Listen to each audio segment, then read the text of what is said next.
Thank you. Well, welcome everyone.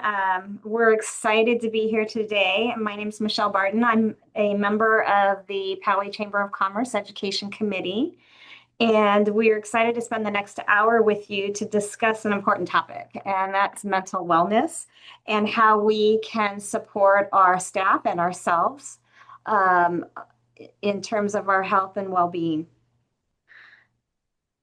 So I'm going to serve as the facilitator today, and I'm going to present. We'll go ahead and get started in just a moment, and we'll introduce our presenters. We have a wonderful group with us. I'm joined today by both Pam Garamoni and Katie Salo. They will be helping to look and watch the chat. If there are any questions that you have, you can put those in the chat throughout the presentation. We'll pause and ask for if you have any questions, or we'll do some discussion. And during those times, you can simply raise your hand and we'll be able to call on you. But again, as we are going through the presentation, if you have any questions, please feel free to put them in the chat, and we'll make sure that our panelists and presenters can respond to them. So with that, I'm going to go ahead and we'll go ahead and go to our next slide, and welcome our wonderful presenters today. So David, if you want to go ahead and start and present and introduce yourselves, let us know who you are and what you do. That would be awesome.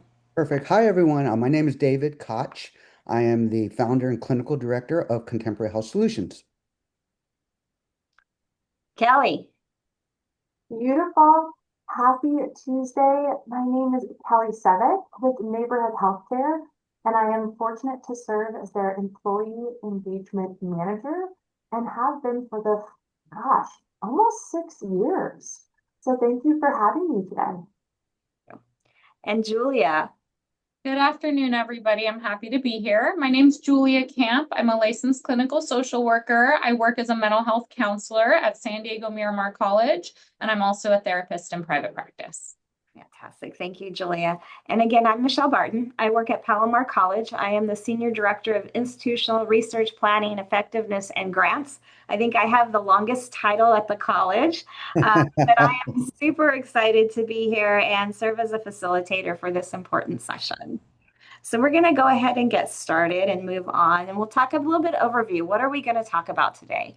So we'll first start out just kind of with our why. So why should we be focusing on employee wellness? Why is it so important? And then we'll move on, and David's going to talk a little bit about wellness for small businesses, and he'll give some tips and some strategies that he uses. And then Kelly will talk a little bit about her journey that she's taken neighborhood health care on as they've developed a very comprehensive wellness plan for their organization. While she's doing that, she'll give you some ideas that you can take on, even if you're starting small. And then, because we know this is a special time of year as we move into the holidays, Julie is going to talk about how we can help and support our employees and ourselves. And then we'll end, if we have time, we'll end with some discussion.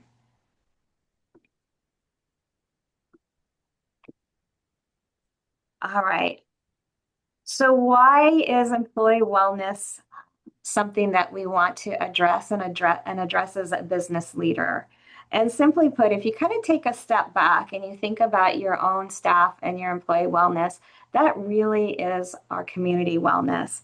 And so Live Well San Diego, it does a community assessment of health. And in their 24-25 report, they identified that behavioral health is a regional priority for San Diego County.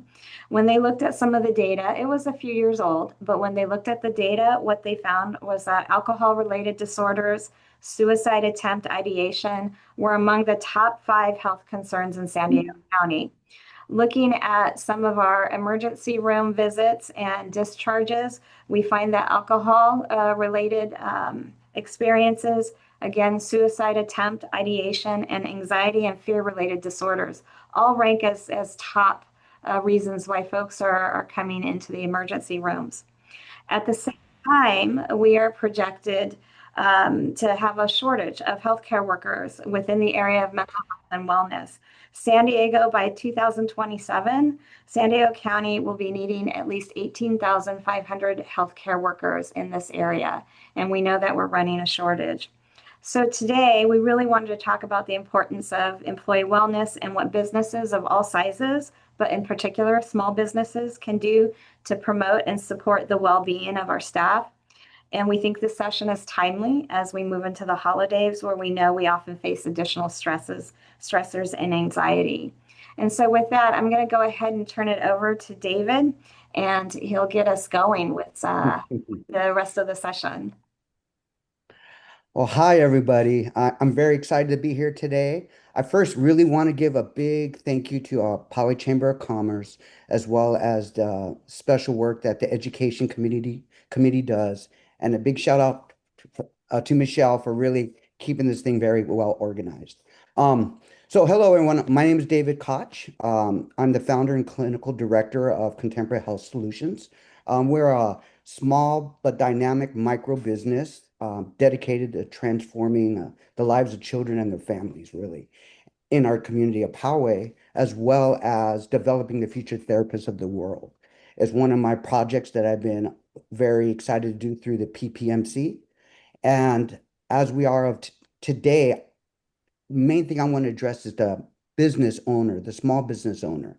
And for my part of the presentation, I really want us to shift from why it matters. This is an important part, but we're going to have professionals speak to that after me. Really, the point here is how do you start it right now with what you have? So it's really about implementation.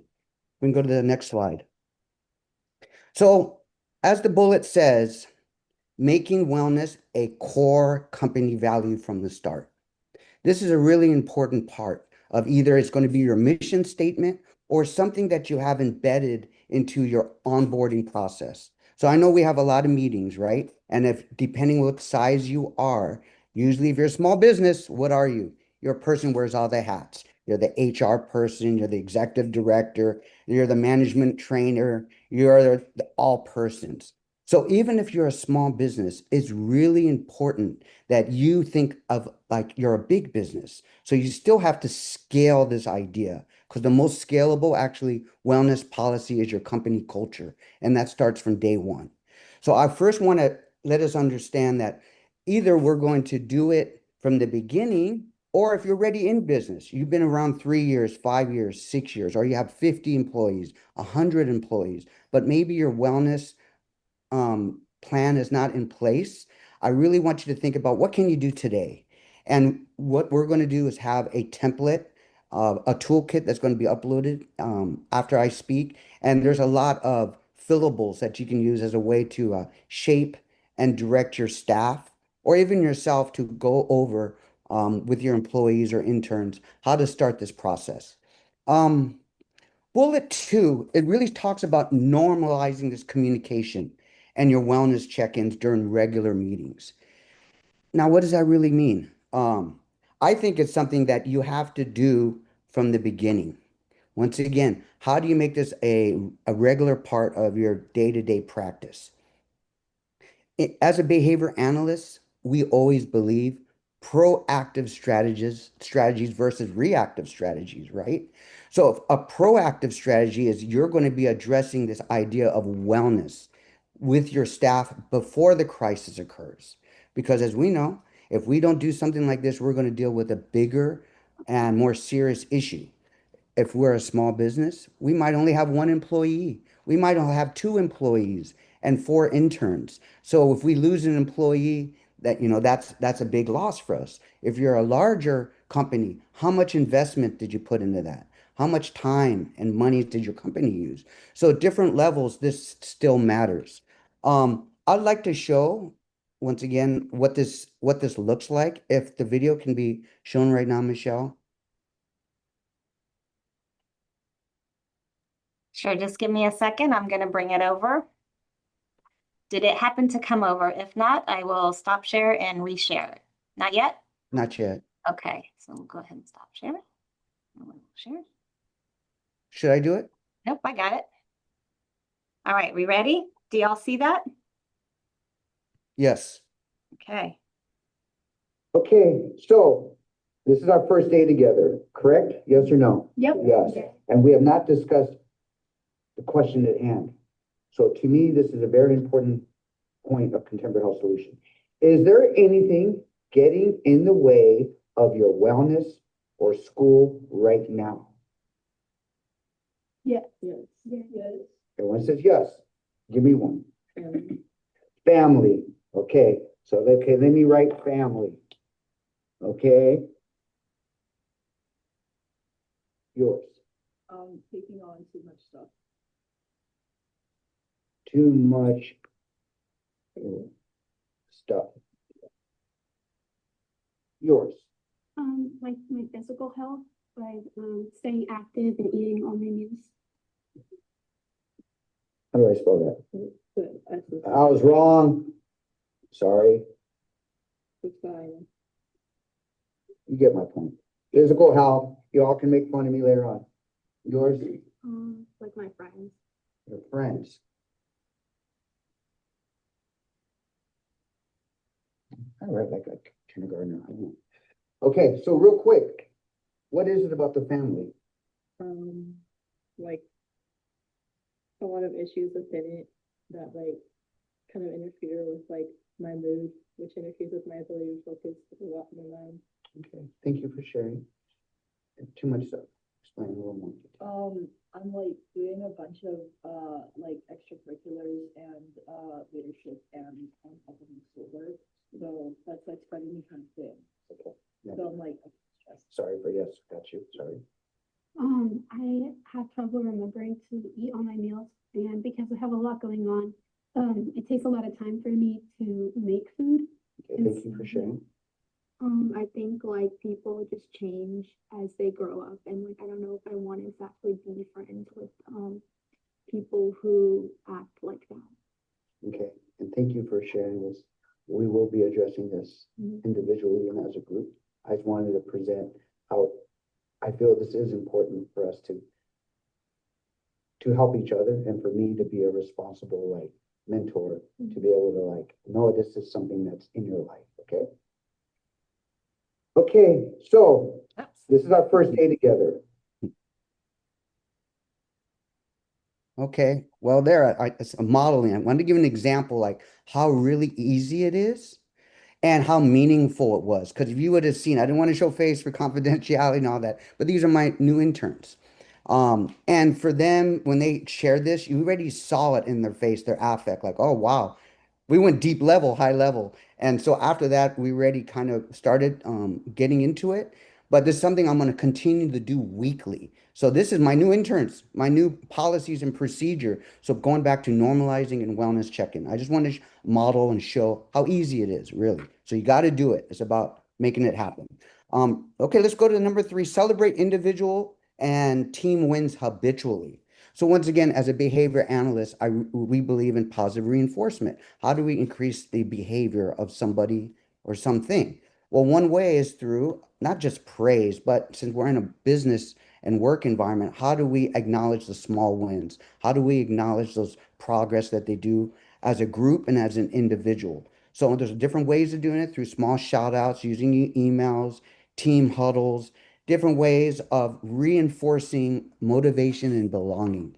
And we know becomes really important as, yes, they say this work-life balance, but sometimes they intersect. So what are we doing as responsible business owners, be it small or large companies, to make this a thing that we acknowledge progress? And then honestly, to then address deficits and issues becomes even easier because you're acknowledging the wins. So it allows you to come, I feel, more balanced towards your employees. And as a last point, once again, as a clinician and as a business owner, set and evolve wellness health goals as your team grows. So it's really creating specific goals for your team and making this evolve from when you go from only 2 employees to 5 employees, 15 employees. And as you scale, obviously your wellness and health goals are going to change. Now, these are something to look at from possibly what would be considered, sorry for this, less burnout. What's your retention rate? What's your focus? How quick did you respond to emails? Like you can have different parameters in regards to how you're going to address and measure wellness health goals. But once again, most companies say, wow, we do so much. Do we even need to do this? Once again, I feel as a clinician, the best thing is to keep it simple but consistent.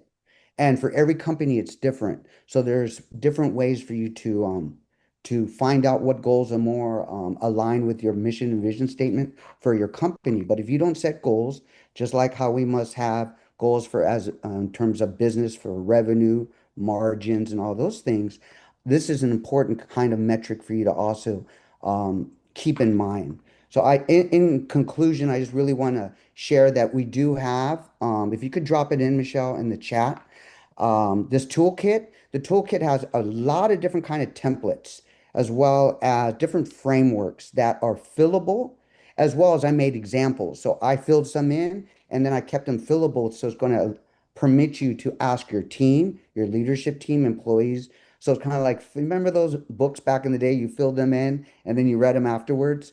So it's one of those things where you can also do that as a way to evolve your own mission and vision statement. Also made emails. So sometimes, like I said, you're probably a well-developed company. Maybe you have 15 employees and you want to start this now. Please go to the toolkit and use that as a way to hopefully um, motivate you, inspire you. Because it is really simple. You just got to do it. So in conclusion, thank you so much for your time. Awesome. Thank you so much, David. I appreciate it. And I appreciate the very well put together toolkit. I was walking through it and I was like, I'm going to use some of this with my staff. And so even though I'm a part of a larger organization, this topic has really hit home with me over the past few weeks as we've been working on it. So I really, really appreciate what you've done. So we're going to go ahead and transition to Kelly now. And Kelly's going to kind of take you a little bit on a journey, I think, about, what neighborhood healthcare has done to develop a very comprehensive wellness plan. While she takes you on that journey, I would encourage you to highlight and listen for some guiding principles that she's going to talk about and strategies that even if you're starting out small, you can put into place to support your employees. So Kelly, I'll go ahead and turn it over to you. Just let me know when you want me to advance a slide. Sure thing. And thank you, David. I echo the same sentiments in celebrating the small wins and having your leaders walk the walk and talk the talk of wellness. And certainly we've read all the articles and the white papers and the headlines, all of which state that your leader has just as much impact on your mental health as your doctor or your therapist. And that's most recently from UKG in their publishings earlier this year. So there's no question that making it part of the culture, part of the conversation, opens up those channels of communication regarding wellness to exist in the first place. So thank you, David. Those are all relevant points that resonate. And certainly things that we live every day too. We've known the leader who responds to emails at 10 p.m. and therefore inevitably we feel that same responsibility too. Or the leader who says, I'm going on vacation, I will not have access to email. Here are the people you ought to contact in my absence. And that's a good display of boundary drawing. So certainly, David, again, thank you for your piece. So yes, my name is Kelly Sevick. I've worked for neighborhood healthcare for 6 years in various capacities, but the one that I find myself in most recently, after having received a Health Resources Services Administration grant in late 2022, is the Employee Experience and Wellness Manager. And so I'll say briefly that before this position existed, neighborhood did not have any formal wellness budget, a wellness plan, a structure of any kind put in place. And so when we received the HRSA grant, it was a beautiful starting point of what do we have pre-existing, what ought we have, and then how might we measure a pre and a post. So when we received the grant, certainly I went where most people do. Back then, there was no Chat GPT or Open AI, so I went to Google. And I looked at the literature and best practices and the Society for Human Resources Management. And I went to Google. And then I thought, well, maybe I'll go the next best place.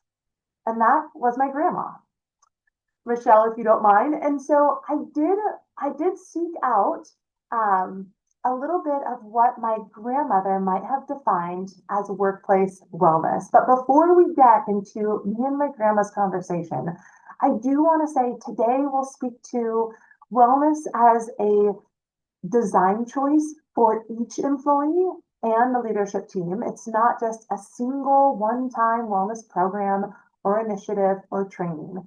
If we look at it through the lens of being a design choice, it carries that much more weight for each individual. And certainly we'll talk about, this is a fun alliteration I crafted just yesterday, blueprints and baselines. And then we're going to ask you to define your wellness plan and what prongs or tiers or pillars might exist within, and ask you to focus on just one. And then certainly the last bullet is how effective engaging your employees can be rather than indulging them. So Michelle, off to the next slide. Back to my grandmother. Her name is Laverne. When I first started in the wellness space, I thought certainly my family is a wealth of knowledge. Ought I to ask them too? So I said, Grandma, what do you believe to be workplace wellness? And certainly she had a straightforward response, and it was purely for the healthy to come into work and the sick to stay at home. And I thought that we can do at Neighborhood Healthcare. That's already an existing policy. We are off to a good start. So certainly there was representation from the baby boom, or from my grandma's generation, that's the baby boomers. But I wanted to go one next generation. So I texted my mother and I said, Mom, next slide, please, Michelle. What is your definition of workplace wellness? And certainly she belongs to the Generation X. And she says, keep your employees healthy and also resources to help with healthcare needs. And I thought, well, goodness gracious, we're mid-open enrollment. Neighborhood does that as well. So we're again off to a great start. So as I asked the next generation, the millennials, my cousin Jolene, the same question, the list got a little bit longer. And Jolene said, well, mental health, life classes or a life coach, nutrition, so down to what we consume, childcare, though she is childless by choice. And she said things that teach mental skill. And I thought, well, Neighborhood is comprised of 25% millennials. We don't do these things. Ought we consider it? And then certainly because I wanted all generations to be represented in this social science research of mine, I asked my Gen Z cousin, and the list grew. And so certainly I won't read verbatim on the screen here, but you see that there's a greater need identified by both millennials and Gen Zs in the workplace. And not only that, but that every generation and every family member defined wellness differently.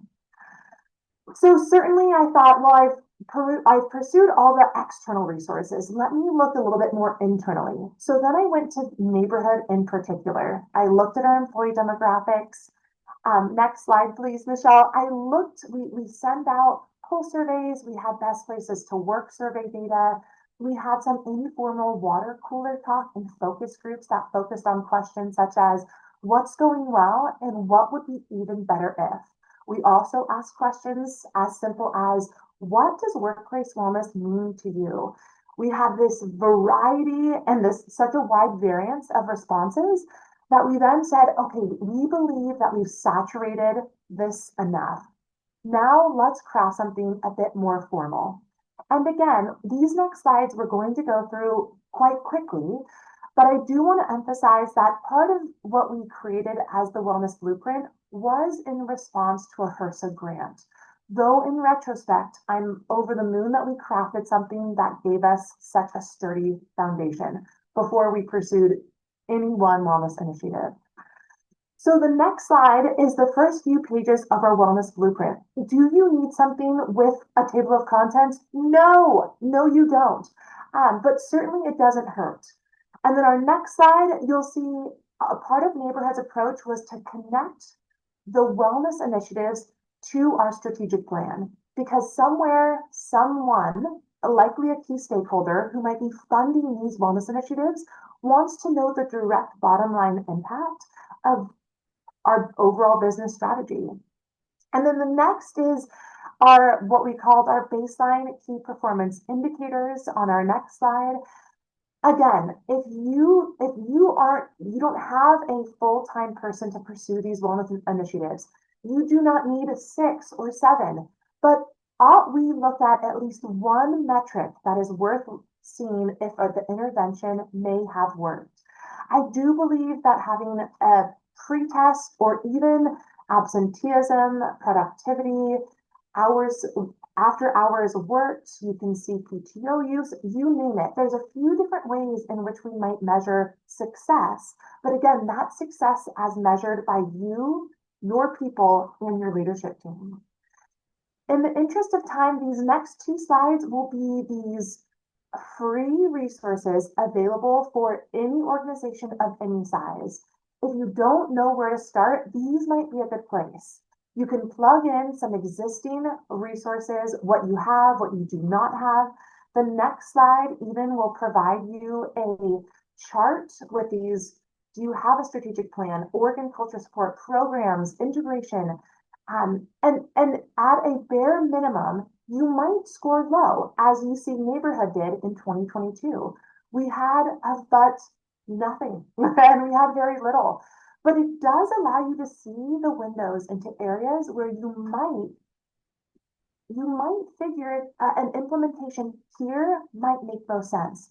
Our employee voice defines wellness as this, and this speaks to this best practice. Maybe that's where we go first. So if you don't know where to start, these are free resources available for organizations of any size, and they just help to brainstorm and maybe identify existing gaps where you ought to look next.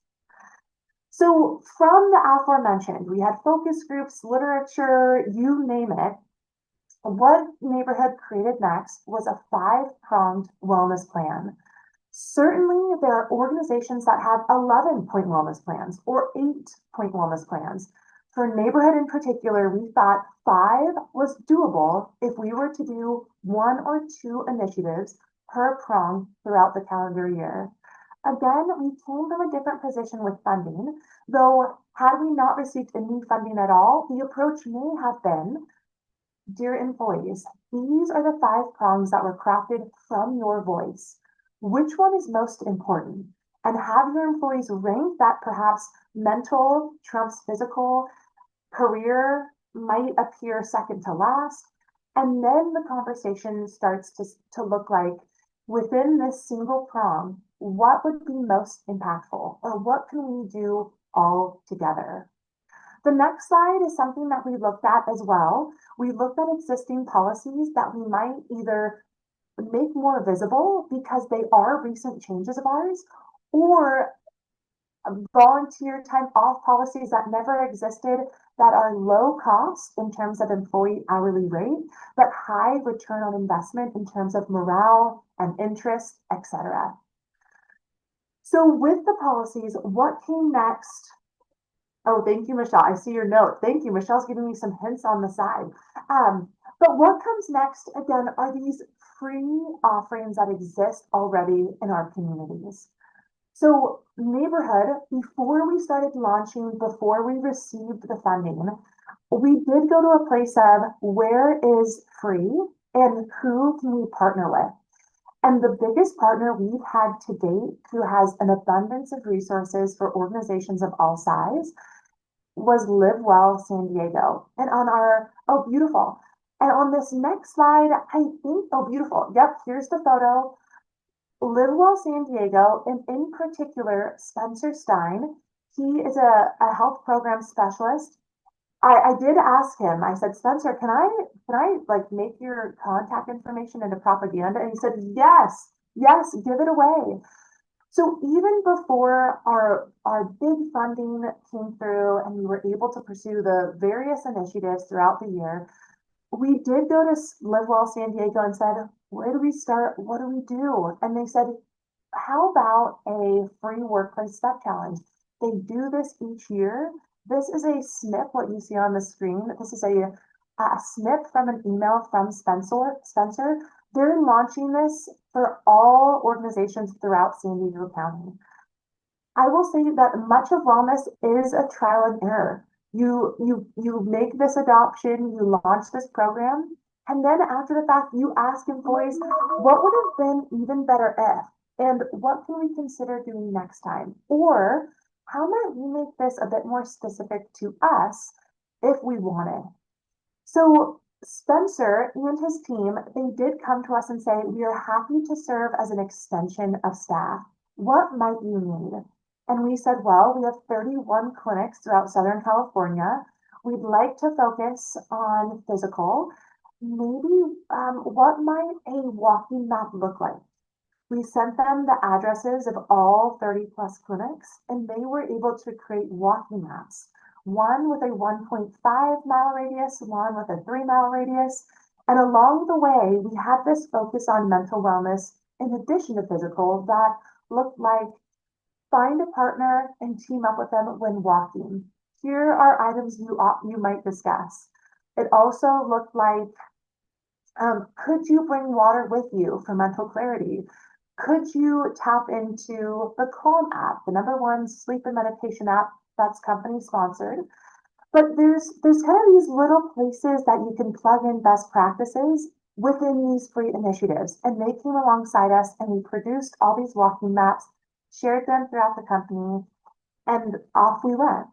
And so I share this because Spencer's been such an advocate for us, and he is always looking for others to partner with in the healthcare space and beyond.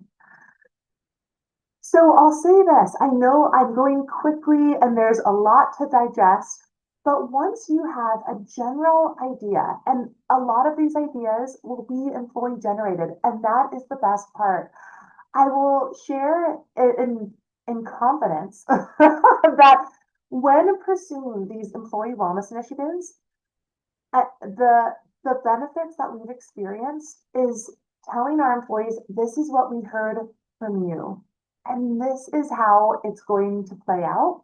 And at the very end, we still want to continue hearing from you.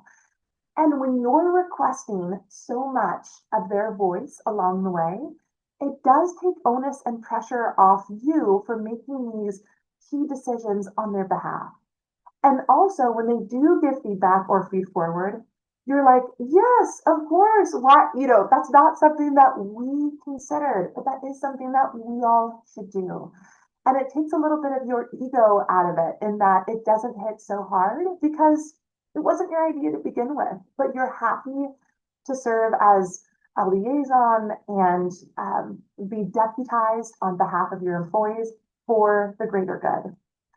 So certainly, thank you, Michelle, for the spec slide. We have what we call an intervention timeline. Again, it doesn't have to be by quarter, it could just be by year, but it does give employees a visualization of what's to come, what's on the docket, how they can become involved. We do like to have a call to action on every single communication we share with employees. And the call to action might be, what are we missing? What ought we add? What could we be doing differently? And along the way, when you're asking these questions so consistently and honoring the suggestions, there is this culture of trust and psychological safety built. Because again, you're asking at so many different frequencies. And if they don't share the first 10 times, they are likely to share the 11th. So this is a timeline, but this is really often what it looks like when it comes to fruition. So we build out this beautiful blueprint and it looks the part, although when we pragmatize it and it materializes, it looks a little messy. And so it does look like this along the way. Certainly, when you see the walking maps in the upper third of the screen, those are just two examples of what the Live Well San Diego had crafted for us.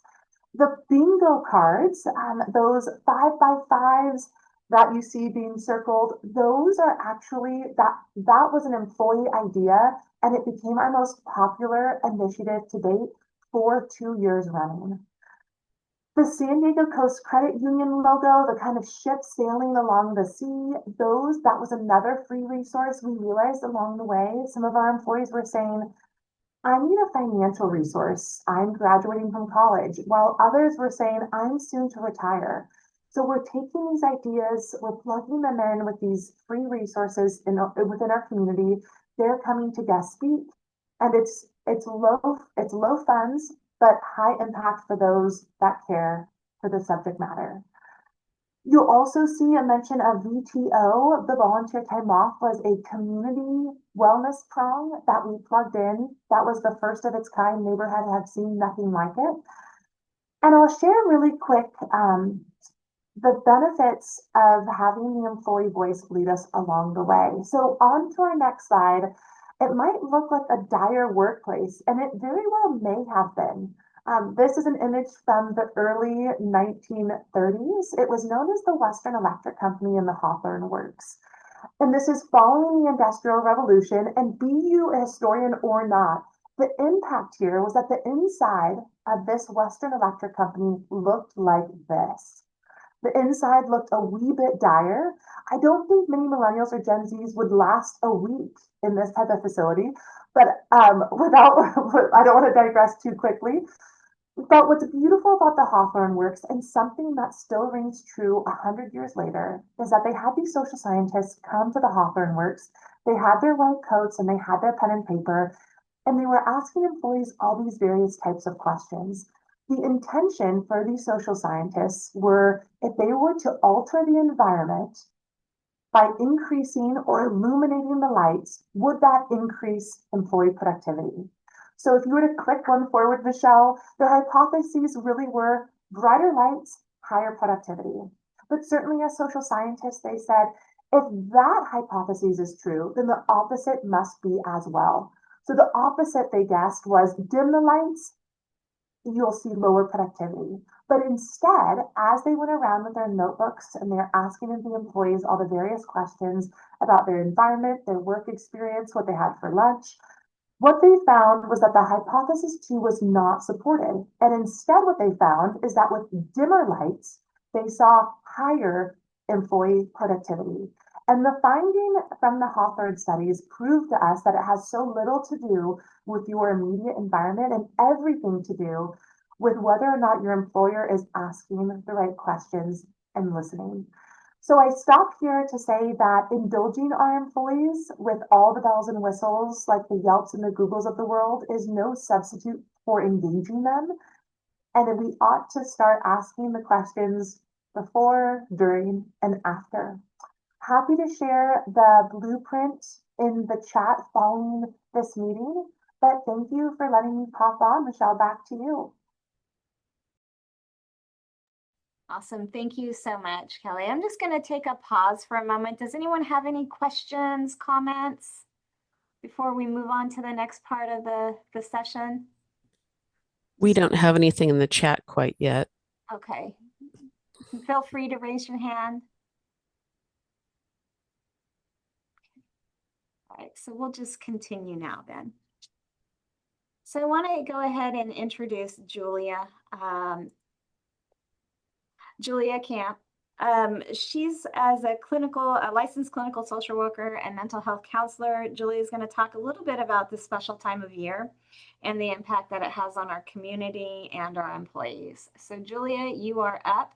Again, please feel free to put some comments in. We'd like to have some interaction, some engagement in here. So we're at the ready if you have questions or comments. So Julia, you're up.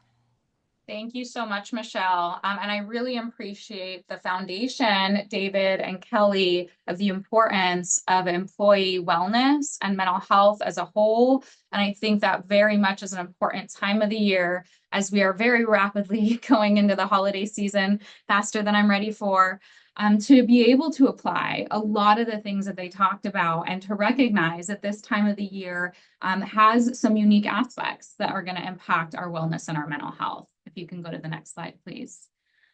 So I want to recognize going into the holidays, for many, there's maybe the expectation or the idea that this is a joyous time, this is exciting, this is positive, and absolutely, right? For many people, this is the case. Additionally, for others, it may be a mixed bag. It may be a time where there's all of those helpful, fun feelings as well as stress. And for others, it can actually be a time that is more so an area of increased stress, possible anxiety, feelings of loneliness, especially during a holiday season where there's a promotion and expectation of being with others, being with loved ones. If someone is feeling isolated or they don't have that same support network, it can be a really challenging time. Additionally, we all and all of our employees are going to have our work-life balance on a regular time. During the holidays, there may be the additional stressors and social expectations that they're juggling. And what we know is if we are struggling with our mental health, if we're feeling anxious, if we're feeling down, if we're feeling burnt out, productivity, engagement, and overall workplace morale will go down. And that will impact, right, that overall organizational goals that we have. Next slide, please. So why are the holidays sometimes stressful? Well, one, financial pressures. I probably don't need to expand on that. We deal with that anyway with inflation, but it is a time where there's expectations around gifts, maybe parties, events, possible travel that can put a lot of pressure on us and our employees. Could be workload spikes or seasonal deadlines. We're coming to the end of the year where people are trying to cram all of this in, additional to time off possibly, or some of the holidays. I talked about before is that for some, our support network, our families can be a huge protective factor for our mental wellness. It can be one of the number one things that help us. They can be our stressors, right? And so when families or loved ones are getting together, political differences on there, right? Throw that in there. There can sometimes be some stressors or challenges. Or again, if someone does not have that support network in general, or even here and locally, it can feel like there's a lot of isolation that can be going on.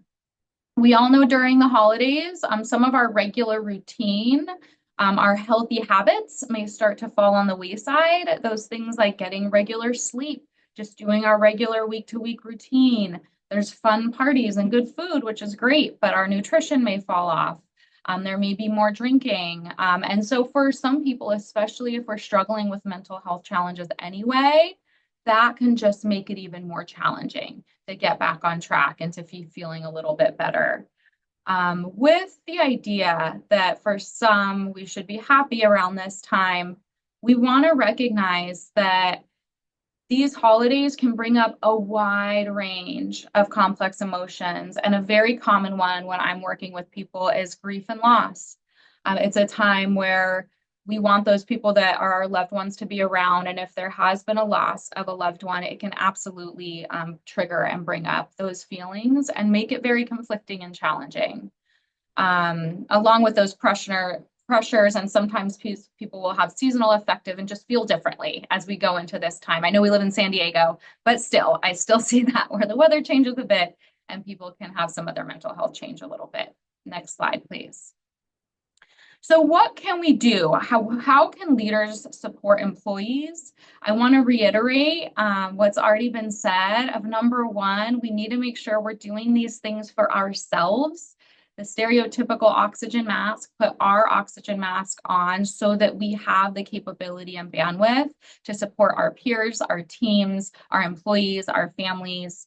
And additionally, all of this, it can be helpful on each individual scale or with our team, but the goal is also to promote a culture where wellness is of a huge priority and that we want to destigmatize conversations about mental health and help seeking.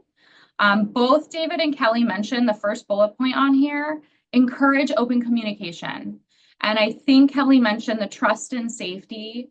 Survey after survey, research study after research study shows that we want to find a place where employees feel safe enough to talk about the good things, the ideas, but also to let people know and leadership know when they're struggling. Being able to promote work-life balance is model that, as was already discussed. So respecting, especially around the holidays, maybe the kids have a holiday concert or something. Can we be flexible and someone can come in early and leave late? Taking breaks, taking that vacation time to be able to recharge so that employees come back with the energy to be able to focus on your organizational goals. Provide the resources. I love this presentation because we're highlighting phenomenal resources.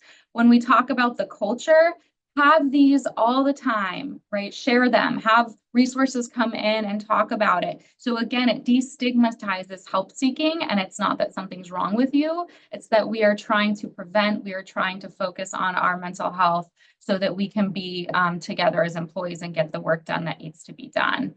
I think David was talking about recognizing efforts as well in a way, appreciate and acknowledge employees' hard work. That can be sending an email, that can be verbally telling them and giving them that praise, right? Specific praise. Hey, I really appreciate that you were able to make that deadline, even though that was last minute. I really see you're working hard on that. That goes a long way, and sometimes even more than pay incentives, right? That feeling like a team and having that sense of shared value and meaning and recognition and acknowledgement goes a long way. Next slide, please. A couple more practical tips, and to be honest, I think a lot of these were covered. David, you talked about those check-ins, making that just part of the foundation of what we do during team meetings and or individual check-ins. What I'll say is if this is something that hasn't happened, what a good time. What a time for an excuse of, hey, I know we're going into the holidays, right? I know this is coming up. How are you doing, right? How are you taking care of yourself? How are you feeling with the workload? And that also can be a segue of letting you recognize if you see signs of burnout or distress for your employees, we absolutely want to start the conversation and have a dialogue. That can be as simple as, invite them to have a cup of tea or a cup of coffee, and being able to verbalize very specifically what you're noticing in a compassionate and empathetic way, right? It could be, hey, I've noticed that it seems like you've been really, really exhausted lately and really stressed. I know there's been some challenges with deadlines. I'm really worried about you, right? How are you doing? And being willing to ask the questions and actively listen. That can show that empathy and make a big difference on employees being able to take care of themselves and not get to the point of being burnt out later and possibly taking more of a toll on the organization. Remind employees of the underlying values and mission of the work. I loved what you said, what was it? Make wellness a core company value, right? That was mentioned earlier. If we can come back to that, and also, why are we here? What are we doing? And what's in it for me, right? What's in it for your employee? If you can align that with their individual values, that can increase motivation. Additionally, I think I skipped a couple of these, but I think, Kelly, you went into amazing stress relief activities. I won't go into tons of that. But if this can be done, of course, outside of work, but during the workday, because many people are juggling a lot of responsibilities, it can be small things around the holidays, having some of those holiday gatherings, focus on the sense of connection, community, and belonging, of having workplace rituals and time together and focusing on rest and relaxation. I think these are huge. And I was going to go into more, but Kelly, I think you touched on so many great ones. And encouraging the time off, right? So that we can come back in the new year and be more refreshed. Next slide, please. So there's some resources that are going to be dropped in the chat. Some of them are general community 24-hour resources, as well as San Diego mental health resources. What I encourage you for yourselves and for employees is let it be very known about employee assistance if it's available through your organization. Have them come talk to employees, talk to them about what insurance is available and what does mental health support and wellness support look like through insurance. There's sites like Psychology Today, I'm listed on there, where employees can go and look for their insurance. What are they dealing with? Is it depression, anxiety, relationship stress? And they can find providers that fit. So I highly encourage you to share this information with employees, and again, destigmatize that this is just like we would go to the doctor, just like we take our car in for maintenance. All of this is going to help us holistically be able to focus on our organizational goals and have that work-life balance. Next slide, please. Biggest takeaways, and I think this reflects what all of us have talked about today, going past just the holidays, but leadership plays a crucial role in providing support, and not just any type of leadership, but when we have supportive, safe, empathetic, respectful leadership, our employees, or it helps increase morale, motivation, loyalty. And what research shows is that variability and employee engagement, managers account for 70%, right? So that top-down messaging and promoting what type of culture we want is huge. Small actions and open communication make a big difference. Sorry about that. I'm trying to keep on time. It doesn't have to be huge, right? Picking one thing, doing that quick check-in, having the beginning of a meeting, do a meditation, right? To have everyone come in from maybe being stressed, and being able to open the door, right? Where we can support employees and they can express their ideas and concerns. Prioritize mental health to build a resilient, engaged team, because we know when employees' mental or physical health is struggling, they're not able to align with the mission of the organization. And research also shows that having a space with supportive leadership peers that focus on mental health and wellness, that can really help increase their productivity overall. So I think a great thing for today, I know we'll go into discussion, but instead of feeling overwhelmed with the amazing amount of information and tools that's there, think about, for you individually, but also for your organization and your team, what is one small action that you can take going into this holiday season and into next year to foster resilience, safety, and wellness? It might be something we talked about today. It might be something else, but just think about at least one thing and how you'd want to implement that.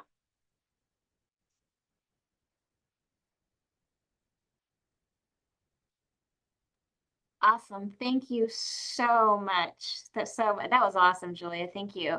Pam, your hand's raised. Yes, I just had a comment. I really enjoyed what you said, Julia, about just checking in, and especially when you realize one of your employees is highly stressed. And I also want to just remind leaders that they don't have to fix it. They if you're asking the question, that doesn't mean you need to try to fix it for them. All of these resources that we've given you today will help. You can just give those to an employee. And then, but you're right. I think the main reason for asking somebody is what each panelist has said, is that you allow your employees to know that you care. Thank you. Yeah. Any other thoughts or comments? I had a question. This was for Kelly.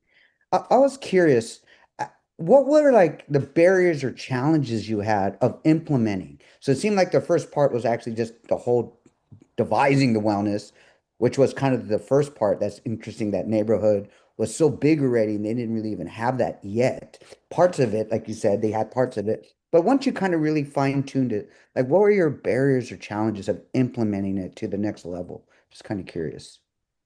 Sure. So the biggest barrier was really with our clinicians. And I say that because there are a population of our employees that are, I mean, they generate our revenue. So in short, we don't want to take them away from patient care because patient access is already such a challenge, specifically for our populations of those that might not have a car to get to their appointment. They might not have a cell phone that we can text and remind them of their appointment. So we didn't want to create even more barriers to access care, though our clinicians certainly were raising their hands post-pandemic and saying, if there was such a thing as burnout, I'm experiencing it and I'm living it. So many of our activities or initiatives or programs we offer during the lunch hour rather than like after hours. Some certainly we had book clubs happening after hours. But the clinician said, could you give us 1 hour of time, 1 hour a month to do these mandated trainings? So we looked back at the policy and said, if you're a clinician, we will allow you up to 3 hours per month for these mandated trainings.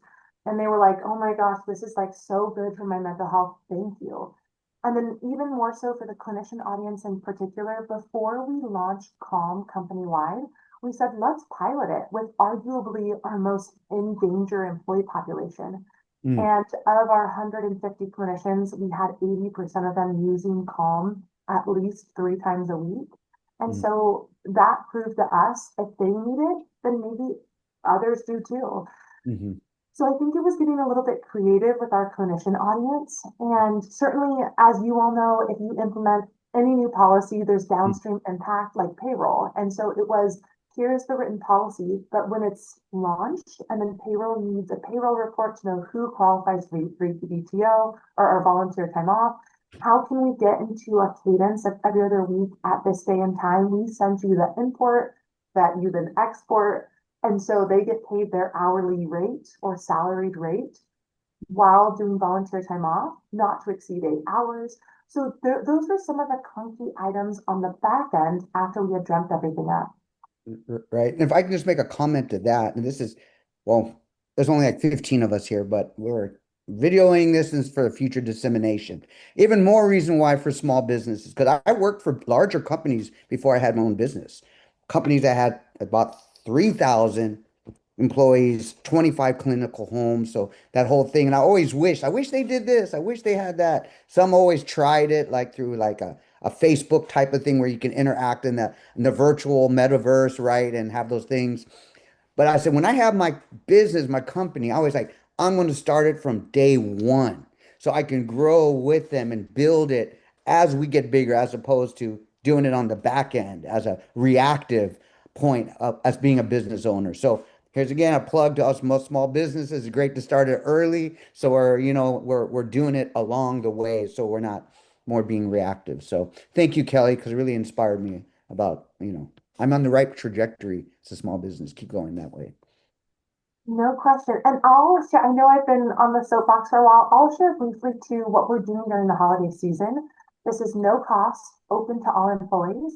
We have a wellness at nhcare.org email address, and we're asking what are some of your acts of kindness or acts of self-care you're practicing during the holiday season? And that idea came from our behavioral health team to say, we need to start these conversations because people are already stressed out, even for Halloween. And so we're sharing this message to say, if you have a best practice or an act of kindness for yourself or another, we want to hear about it. So all they have to do is send an email of an act of kindness or a self-care practice, and we're compiling those, we're leaving them anonymous, and we're sharing them back out in hopes that leaders can infuse that type of content in their everyday meetings, at least just to start the conversation. So that's a kind of a free, low-hanging fruit item that we're doing as we head into Thanksgiving and Christmas. Any other comments, observations, questions? It's rare that you have these amazing experts here in the room, so please. I see, Mike, you've taken your thing off mute, so go for it. Yes, I just wanted to say thank you to all of our panelists, to you, Michelle, for running it, and of course, Pam and Katie for organizing us.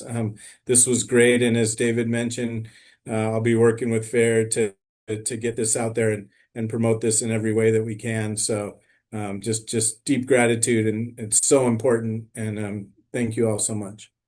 And great job. Yeah, so with that, it's 12:59. We're going to give you all a minute back in your day. So that's my act of kindness. But thank you again. I just enjoyed working with everybody on this panel. You all are phenomenal, and it was a wonderful, wonderful session. I hope folks got a lot out of it. I know I did. I was writing notes even though you were all telling me to hit next slide, I'm all writing notes.